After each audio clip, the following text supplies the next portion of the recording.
الحمدللہ وکفا وسلام علی عبادہ الذین اصطفیٰ اما بعد قال النبی صلی اللہ علیہ وسلم الصلاۃ عماد الدین فمن اقامها اقام الدین ومن هدمها فقد هدم الدین او کما قال النبی صلی اللہ علیہ وسلم۔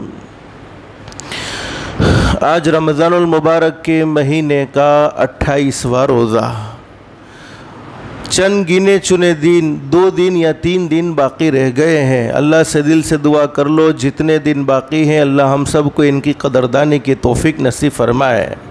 ہمیں نہیں معلوم کہ آئندہ ہماری زندگی میں رمضان کا مہینہ ہوگا یا نہیں ہوگا۔ علماء نے لکھا ہے کہ عید کو عید اسی لیے کہتے ہیں، یہ عید عربی زبان کا ایک لفظ ہے جس کے معنی بار بار لوٹ کر واپس آنا۔ تو عید تو ہمیشہ بار بار واپس لوٹ کر آئے گی، لیکن اس کے منانے والے ہمیشہ نہیں رہیں گے۔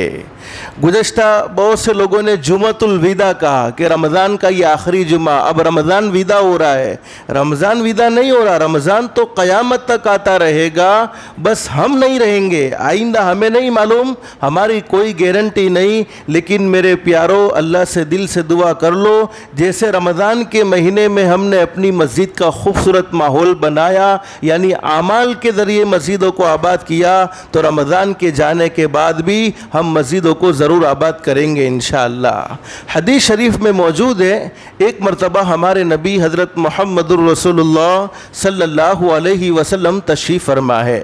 ایک غریب صحابی حضرت نبی کریم صلی اللہ علیہ وسلم کی خدمت میں آئے اور فرمایا اللہ کے نبی میں مزدور آدمی ہوں، غریب آدمی ہوں، پورے دن مزدوری کرتا ہوں، پورے دن محنت کرتا ہوں، اور میرے پاس ایک اونٹ بھی ہے، میں اس کا پورا خیال رکھتا ہوں، اس کا پورا جتنا کھانا اس کی ضرورت ہے تمام کے تمام کھانے کا میں اس کا انتظام بھی کرتا ہوں، اور وہ اونٹ بھی میرے کام آتا ہے، یعنی وہ میرے کام میں بھی سپورٹ کرتا ہے۔ لیکن اللہ کے نبی معاملہ یہ ہے کہ کبھی کبھی ایسا ہوتا ہے کہ میں رات کو سوتا ہوں تو میرا اونٹ ایسی سخت اور ایسی ڈراؤنی آوازیں نکالتا ہے جس کی وجہ سے میری نیند ختم ہو جاتی ہے، مجھے سکون کی نیند نہیں آتی ہے۔ حضرت نبی کریم صلی اللہ علیہ وسلم نے وہ غریب صحابی کی بات کو سن لیا اور فرمایا میرے صحابی ہم نے آپ کی بات کو سن لیا ہے، اب آپ کے اونٹ کی بات کو سنیں گے کہ آپ کا اونٹ کیا کہنا چاہتا ہے۔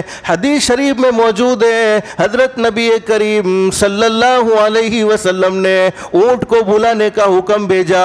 اونٹ حضرت نبی کریم صلی اللہ علیہ وسلم کے دربار میں آیا اور اس طریقے سے ادب سے بیٹھا ہمارے نبی کے سامنے جیسے ہم اتحیات میں بیٹھتے ہیں۔ حضرت نبی کریم صلی اللہ علیہ وسلم نے اونٹ سے فرمایا یہ کیا معاملہ، اور یہ تعجب کی بات نہیں ہے کہ اللہ کے نبی نے اونٹ سے کیسے باتیں کی ہوگی۔ ارے ہم سب کا یہ عقیدہ ہے ہمارے نبی انسانوں کے بھی نبی، ہمارے نبی جناتوں کے بھی نبی، ہمارے نبی چرندے درندے پرندے تمام کی تمام مخلوق کے نبی ہیں، یہاں تک کہ ہمارے نبی حضرت محمد الرسول اللہ صلی اللہ علیہ وسلم تو تمام نبیوں کے بھی نبی ہیں۔ اب حضرت نبی کریم صلی اللہ علیہ وسلم نے اونٹ سے فرمایا کہ یہ کیا معاملہ، تیرا مالک تیرا پورا خیال رکھتا ہے اور تو اپنے مالک کو رات کو سونے نہیں دیتا، سخت اور ڈراؤنی آوازیں نکال کر اپنے مالک کی نیند میں ڈسٹرب کرتا ہے۔ حضرت نبی کریم صلی اللہ علیہ وسلم کے سامنے اس اونٹ نے رونا شروع کر دیا، آنکھوں سے آنسو کے قطرے بہ رہے ہیں۔ حضرت نبی کریم صلی اللہ علیہ وسلم نے پوچھا ارے روتا کیوں ہے، اپنے مالک کو پریشان کرتا ہے، آخر کیا معاملہ ہے؟ اس اونٹ نے کہا حضرت نبی کریم صلی اللہ علیہ وسلم سے میرے محبوب میرے مالک تو بہت اچھے آدمی ہیں، مجھے اچھے سے اچھا کھانا بھی کھلاتے ہیں، میرا پورا خیال بھی رکھتے ہیں، اور میں بھی ان کے کام آتا ہوں، اور وہ بھی میرا پورا خیال رکھتے ہیں، جتنی ضرورت ہوتی ہے اتنا مجھے پورا کھانا پیش کر دیتے ہیں۔ لیکن اللہ کے نبی معاملہ یہ ہے کبھی میرے مالک مغرب کی نماز پڑھتے ہیں، مغرب کی نماز پڑھنے کے بعد خود کھانا کھاتے ہیں، مجھے بھی کھانا کھلاتے ہیں، کھانا کھانے کے بعد کچھ دیر کمر سیدھی کرنے کے ارادے سے لیٹتے ہیں، جیسے ہم سحری کھانے کے بعد لیٹتے ہیں نا کمر سیدھی کرنے کے ارادے سے۔ پھر لیٹنے کی وجہ سے ہوتا کیا ہے، کبھی کبھی تو فجر کی نماز چلی جاتی ہے، کبھی کبھی تو جماعت چلی جاتی ہے، اور کبھی کبھی تو تکبیر اولیٰ فوت ہو جاتی ہے، اور وہ اونٹ کہتا ہے اللہ کے نبی میرے مالک صرف کمر سیدھی کرنے کے ارادے سے لیٹتے ہیں، نماز چھوڑنے کا، عشاء کی نماز چھوڑنے کا کوئی ارادہ نہیں ہے۔ ہماری طرح نہیں کہ ظہر کی نماز تو پڑھ لی ہے، عصر کی نماز تو پڑھ لی ہے، مغرب کی نماز تو پڑھ لی ہے، عشاء کی نماز تو پڑھ لی ہے، صرف فجر کی نماز نہیں پڑھتا۔ رمضان کا مہینہ چلا جائے گا، بہت سے احباب فجر کی نماز میں غائب نظر آتے ہیں، فجر کی نماز نہیں پڑھتا تو کیا ہوا؟ کچھ نہیں ہوا۔ وہی ہوگا جو میرے نبی حضرت محمد الرسول اللہ صلی اللہ علیہ وسلم نے ارشاد فرمایا، فجر کی نماز چھوڑنے کی سب سے بڑی نحوست یہ ہوگی اللہ کمائی میں سے برکت کو ختم کر دے گا۔ اور حدیث شریف میں فرمایا نبی کریم صلی اللہ علیہ وسلم نے، میرا امتی فجر کی نماز کو جماعت کے ساتھ پڑھ لیتا ہے، اللہ رب العالمین اس کے سر پر آسمان سے ایک نور نازل فرماتے ہیں، اور وہ نور پورے دن اس کی حفاظت کرتا رہتا ہے۔ یعنی فجر کی نماز پڑھنے والے کو اللہ پاک رزق میں وسعت نصیب فرما دیتے ہیں۔ اور آپ نے وہ حدیث سنی ہے نا، بولو جو بازار کی طرف جاتا ہے اس کے ہاتھ میں کس کا جھنڈا ہوتا ہے؟ بولو شیطان کا جھنڈا ہوتا ہے۔ اور جو مسجد کی طرف جاتا ہے اس کے ہاتھ میں کس کا جھنڈا ہوتا ہے؟ ایمان کا جھنڈا ہوتا ہے۔ اور بخاری شریف میں حدیث موجود، فرمایا نبی کریم صلی اللہ علیہ وسلم نے، میرا وہ امتی جس نے فجر کی نماز کو جان بوجھ کر چھوڑ دیا، فجر کی نماز میں اٹھا نہیں ہے، حدیث شریف میں موجود ہے، شیطان اس کے کان میں پیشاب کر دیتا ہے، اور شیطان کہتا ہے پورے دن لعنت والے رہو، یعنی اللہ کی رحمت سے دور رہو۔ لیکن میرے پیارو شاہ ولی اللہ محدث دہلوی رحمت اللہ علیہ نے بڑی زبردست بات بیان فرمائی ہے، بخاری شریف میں حدیث موجود ہے، شیطان اس کے کان میں پیشاب کرتا ہے، لیکن شاہ ولی اللہ محدث دہلوی رحمت اللہ علیہ فرماتے ہیں کہ شیطان اس کے منہ میں پیشاب کرتا ہے جو فجر کی نماز نہیں پڑھتا۔ اب آپ لوگوں کے دل میں سوال یہ ہوگا، مولانا ہم تو فجر کی نماز پڑھتے ہیں، اس کے بعد تو بقرہ عید تک کا انتظار کرتے ہیں، تو روزانہ کیا شیطان کا پیشاب پیتے ہیں؟ ہاں میرے پیارو، حدیث شریف میں ہے کہ جو فجر کی نماز نہیں پڑھتا وہ پہلے چائے نہیں پیتا، وہ پہلے کافی نہیں پیتا، وہ پہلے دودھ نہیں پیتا، وہ پہلے شیطان کا پیشاب پیتا ہے۔ اب سوال یہ ہے کہ میں نے اتنے سالوں سے فجر کی نماز چھوڑی، مجھے تو کوئی ٹیسٹ ہی نہیں لگتا، نہ کھٹا نہ میٹھا نہ کڑوا، کیا مطلب ہے؟ علماء نے لکھا ہے کہ شیطان کفر کے قطرے اس کے منہ میں ڈال دیتا ہے، جس کا نتیجہ یہ ہوتا ہے بار بار کفر کے قطرے منہ میں جانے کی وجہ سے اللہ حفاظت فرمائے موت کے وقت اللہ پاک ایمان کو چھین لیتے ہیں۔ تو نمازوں کا خاص طور پر اہتمام کرنا ہے۔ تو اس اونٹ نے کہہ دیا اللہ کے نبی میرے مالک بغیر نماز کے سوتے ہیں، حالانکہ عشاء کی نماز انہوں نے پڑھی ہوئی ہوتی نہیں ہے، بس صرف کمر سیدھی کرنے کا ارادہ ہے، کمر سیدھی کرنے کے ارادے سے لیٹتے ہیں، ان کی عشاء کی نماز باقی ہوتی ہے۔ اللہ کے نبی میں چیختا چلاتا اس لیے ہوں کہ کہیں میرے مالک کی عشاء کی نماز چھوڑ گئی، اور کل قیامت میں اللہ نے مجھ سے پوچھ لیا کہ تو نے اپنے مالک کو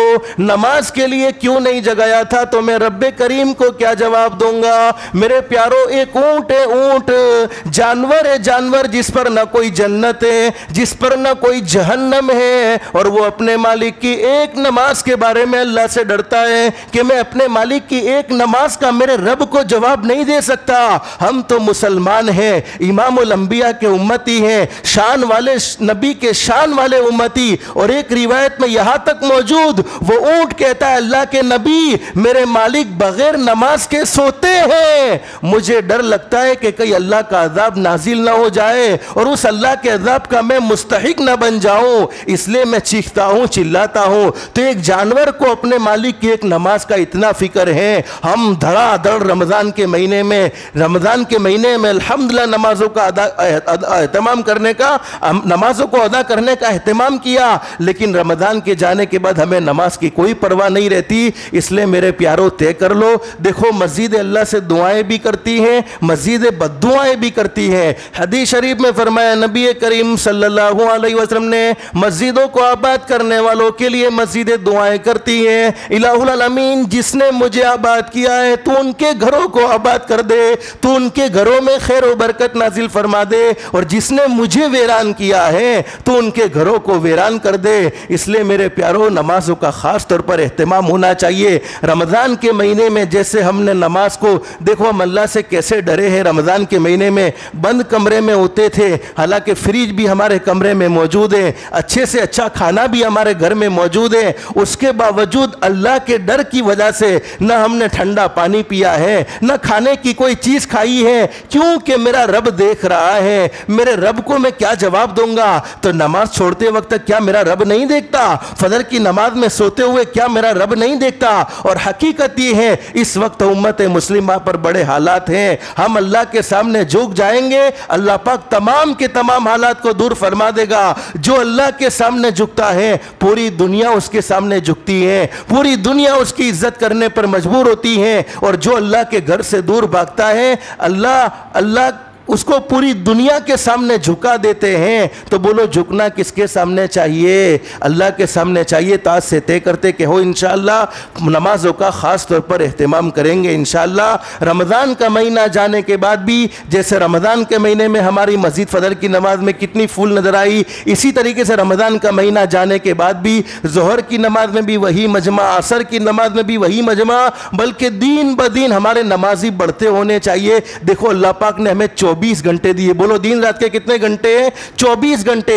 24 گھنٹے میں صرف اللہ پاک نے ہم سے 1.5 گھنٹے کا سوال کیا، میرے بندو 1.5 گھنٹہ مجھے دے دو، 22.5 گھنٹے اپنا کام کرو۔ حالانکہ وہ رب کریم رب رحیم کو اختیار تھا کہ ارے 1.5 گھنٹہ نہیں اپنا کام کرو، 22.5 گھنٹے تمہیں میرے گھر کو آباد کرنا ہوگا۔ اس کے باوجود اس رب نے ہم پر کرم کا معاملہ فرمایا، صرف 1.5 گھنٹہ میرے گھر کے لیے دے دو، 22.5 گھنٹے اپنا کام کرو۔ تو نمازوں کا خاص طور پر اہتمام کریں گے انشاءاللہ۔ اب عید آنے تک، یعنی عید جب تک ہم عید کی نماز ادا نہیں کر لیتے اس وقت تک ایک دعا کا خاص طور پر اہتمام کرنا ہے۔ اللہ پاک چاند کے متعلق فتنے سے بھی حفاظت فرمائے۔ جیسے پہلے فتنہ ہوا تھا، کسی نے 29 کو ایکسپٹ کیا، کسی نے 30 کو ایکسپٹ کیا، اللہ سے دل سے دعا کر لو اللہ امت میں اتفاق اور اتحاد کو قائم رکھے، اور عید کی نماز جب تک ادا نہیں کر لیتے تب تک ایک دعا کا خاص طور پر اہتمام کرنا ہے۔ اس دعا کو پڑھنے کی برکت سے کسی دشمن نے ہمارے متعلق کوئی پلان کیا ہوگا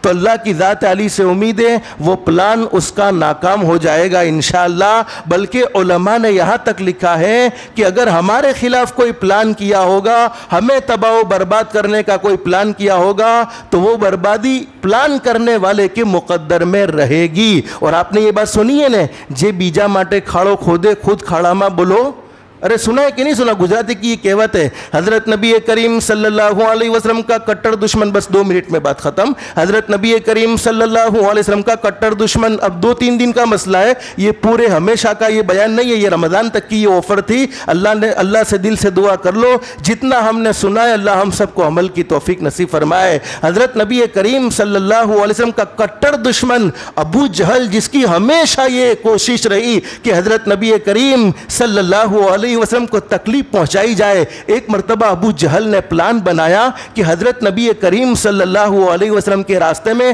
رات کو اندھیرا تھا، بہت لمبا گہرا کھڈا کھودا، اور گہرا کھڈا کھودنے کے بعد ابو جہل نے اپنے چیلوں سے کہہ دیا رات کو محمد کہو صلی اللہ علیہ وسلم گھر سے مسجد کے لیے تشریف لے جائیں گے، تہجد کی نماز ادا کرنے کے لیے جائیں گے، اور اندھیرا ہوگا، اندھیرے کی وجہ سے وہ کھڈے میں گر جائیں گے، جب کھڈے میں گر جائے تو ان پر پتھروں کی بارش کر دینا، جب تم پتھروں کی بارش کرو گے تو محمد کہو صلی اللہ علیہ وسلم وہ چلائیں گے ارے میں تو تمہارا سردار ہوں، میں تو تمہارا حاکم ہوں، ابو جہل ہوں، مجھے چھوڑ دو۔ لیکن کہنے پر چھوڑنا مت۔ لیکن میرے پیارو، جب کوئی آدمی دشمنی پر اترتا ہے یا کوئی آدمی شیطانیت پر اترتا ہے تو اللہ پاک اس کے دل کا سکون چھین لیتے ہیں، دل کا اطمینان چھین لیتے ہیں۔ اب ابو جہل نے یہ بات کہہ تو دی اپنے چیلوں سے، لمبا چوڑا کھڈا بھی کھدوا دیا، لیکن ابو جہل کو بے چینی میں نیند نہیں آ رہی ہے، ابو جہل کو بے چینی میں نیند نہیں آ رہی ہے۔ رات کو اپنے گھر سے نکلا، لیکن وہ دماغ سے ہی نکل گیا کہ کھڈا میں نے کھدوایا ہے اور راستے میں کھڈا ہے، اور حضرت اقدس نبی کریم صلی اللہ علیہ وسلم تو حسین و جمیل ہے، حضرت نبی کریم صلی اللہ علیہ وسلم کی حفاظت کی ذمہ داری تو خود رب العالمین نے لے رکھی ہے۔ اب ابو جہل کو دھیان رہا نہیں، راستے میں چلتا تھا، فوراً کھڈے میں گر گیا۔ جیسا کھڈے میں گرا، اب اندھیرا تھا، اس وقت کوئی لائٹیں تھی نہیں، چیلوں نے اس پر پتھروں کی بارش شروع کر دی۔ ابو جہل چلا رہا ہے، ارے میں تو تمہارا حاکم ہوں، میں تو تمہارا سردار ہوں، مجھے چھوڑ دو۔ تو وہ چیلوں نے کہا دیکھو ہمارے حاکم نے کہا تھا نا کہ جب بھی محمد گریں گے تو کہیں گے۔ تو میرے پیارو، جو کسی کے خلاف کوئی پلاننگ کرتا ہے، اللہ رب العالمین ایمان والوں کی اللہ پاک نے ہمیشہ حفاظت فرمائی ہے، اور اللہ کی ذات علی سے امید ہے اللہ پاک ہمیشہ حفاظت کرتے رہیں گے۔ اور حضرت جی مولانا یوسف صاحب رحمت اللہ علیہ بڑی زبردست بات بیان فرمایا کرتے تھے کہ جب باطل تم سے ٹکرائے، باطل تمہارا مقابلہ کرے، تو باطل کے مقابلے سے ڈرنے کی کوئی ضرورت نہیں ہے، اس لیے کہ باطل اس وقت تم سے مقابلہ کرتا ہے جبکہ اللہ پاک نے اس کو مٹنے کا فیصلہ، اس کے مٹانے کا فیصلہ کر دیا ہوتا ہے۔ تو ایک دعا کا خاص طور پر اہتمام کرنا ہے، جب تک عید کی نماز ہم ادا نہیں کر لیتے، اللہم انا نجعلک فی نحورہم ونعوذ بک من شرورہم، چلتے پھرتے اٹھتے بیٹھتے جتنا بھی ہو سکے اس دعا کو اہتمام کرنے کی برکت سے اللہ پاک ہمیں دشمنوں کی ناپاک پلاننگ سے اللہ پاک ہم سب کی حفاظت فرمائے گا، ان کے ناپاک ارادوں سے اللہ پاک ہم سب کو محفوظ رکھے گا۔ اللہم انا نجعلک فی نحورہم ونعوذ بک من شرورہم، اللہم انا نجعلک فی نحورہم ونعوذ بک من شرورہم۔ اس دعا کا خاص طور پر اہتمام کریں گے انشاءاللہ۔ اللہ ہم سب کو اللہ کے احکام کے مطابق حضرت نبی کریم صلی اللہ علیہ وسلم کے طریقے کے مطابق زندگی گزارنے کی توفیق و سعادت نصیب فرمائے۔ اللہ پاک ہم سب کو کہنے سننے سے زیادہ اخلاص، استخلاص اور استقامت کے ساتھ عمل کی توفیق نصیب فرمائے۔ ممکن ہے کہ بس طاق رات صرف ایک رات باقی رہ گئی ہے، آج کی 29ویں رات ہے، اس کی قدر کر لیں گے انشاءاللہ۔ اگر کسی اور رات میں جیسے ممکن تھا کہ جمعہ کی رات تھی، جمعہ کی رات میں 27ویں رات تھی، ممکن ہے شب قدر اس وقت ابھی گزر گئی ہو، لیکن رمضان کی تو ہر رات نرالی ہے، تو طاق راتوں میں صرف ایک رات باقی رہ گئی ہے۔ اللہ پاک ہم سب کو اس کی قدردانی کی توفیق نصیب فرمائے، آمین یا رب العالمین۔ وآخر دعوانا ان الحمد للہ رب العالمین۔ سبحان اللہ۔